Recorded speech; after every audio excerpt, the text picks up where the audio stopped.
हिंदी फिल्मों की सदाबहार एक्ट्रेस रेखा अपनी दमदार एक्टिंग के साथ साथ अपनी खूबसूरती और अदाओं के लिए भी जानी जाती हैं। यही कारण है कि 69 की उम्र में भी लोग रेखा की खूबसूरती पर मरते हैं। वहीं रेखा की मेल फैन फॉलोइंग भी बहुत ही दमदार है। हालांकि रेखा अपनी निजी जिंदगी को लेकर लोगों के बीच चर्चा का विषय बनी रहती है। रेखा ने भले ही दिल्ली के रहने वाले एक मशहूर बिजनेसमैन से शादी की थी, लेकिन उनका नाम कई मर्दों से जुड़ चुका है। बॉलीवुड के महानायक अमिताभ बच्चन के साथ तो रेखा के अफेयर को काफी ग्लोरीफाई करके भी दिखाया जाता है। दरअसल रेखा या फिर अमिताभ बच्चन ने अपने अफेयर के बारे में कभी भी सार्वजनिक तौर पर बात ही नहीं की, लेकिन ये अफेयर हमेशा से ही चर्चा में रहा। आपको बता दें, रेखा ने दिल्ली के एक बिजनेसमैन से लव मैरिज भी की थी, लेकिन उनकी ये शादी काफी दर्दनाक रही। मीडिया रिपोर्ट्स की माने तो रेखा को सबसे पहले अपने को एक्टर अमिताभ बच्चन से ही प्यार था। कहा जाता है कि रेखा और अमिताभ बच्चन के अफेयर की शुरुआत 1976 में हुई। दोनों उस समय फिल्म दो अनजाने में काम कर रहे थे। मीडिया रिपोर्ट्स की माने तो फिल्म के सेट पर दोनों के बीच प्यार शुरू हुआ।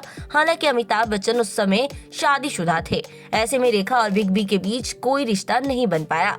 यासीर उस्मान की किताब रेखा द अनटोल्ड स्टोरी के मुताबिक एक्ट्रेस ने हिंदी फिल्मों में लेजेंडरी एक्टर विनोद मेहरा से भी शादी की थी।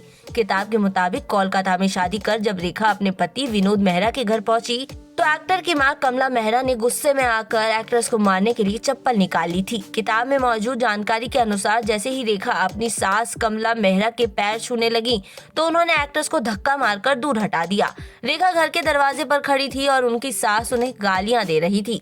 हालांकि बाद में विनोद मेहरा ने बीच बचाव किया और मां को किसी तरह समझाया। बाद में विनोद मेहरा ने रेखा से कहा कि वो अपने घर लौट जाएं और फिलहाल वहीं रहें।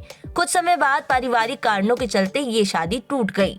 इसके बाद 4 मार्च 1990 को दिल्ली के बिजनेसमैन मुकेश अग्रवाल से रेखा की शादी हुई, लेकिन शादी के 7 महीने बाद ही पति ने आत्महत्या कर ली थी। यासिर उस्मान की किताब की माने तो रेखा ने शादी के कुछ दिनों बाद से ही पति मुकेश अग्रवाल से दूरी बना ली थी। कहा तो ये भी जाता है कि रेखा इस रिश्ते से 3 महीनों बाद ही ऊब चुकी थी। इसके बाद अचानक ही अक्टूबर 1990 में रेखा के पति मुकेश अग्रवाल की सुसाइड की खबर आई। मुकेश अग्रवाल दिल्ली के बड़े बिजनेसमैन थे और उनकी कंपनी हॉटलाइन किचन का सामान बनाती थी। इतना ही नहीं, ये सुसाइड केस काफी कंट्रोवर्शियल रहा, क्योंकि मुकेश अग्रवाल ने अपनी पत्नी रेखा की चुन्नी से ही फांसी लगा ली थी। रेखा का नाम संजय दत्त से भी जोड़ा जाता है। दरअसल ड्रग्स की लत और निजी जिंदगी की उथल पुथल से परेशान संजय दत्त का फिल्म करियर एक समय पर बर्बाद हो गया था।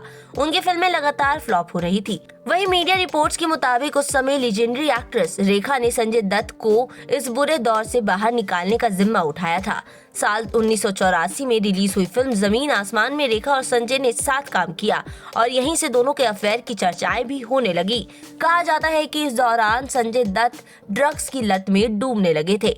संजय दत्त की मां नरगिस दत्त एक्ट्रेस रेखा का नाम सुनते ही भड़क जाती थी। इस अफेयर के बारे में जब संजय दत्त की मां एक्ट्रेस नरगिस दत्त को पता चला तो उन्होंने रेखा को खूब भला बुरा सुनाया। मीडिया रिपोर्ट्स की माने तो नरगिस दत्त ने एक दिन रेखा को शूटिंग सेट पर ही खूब खरी खोटी सुनाई।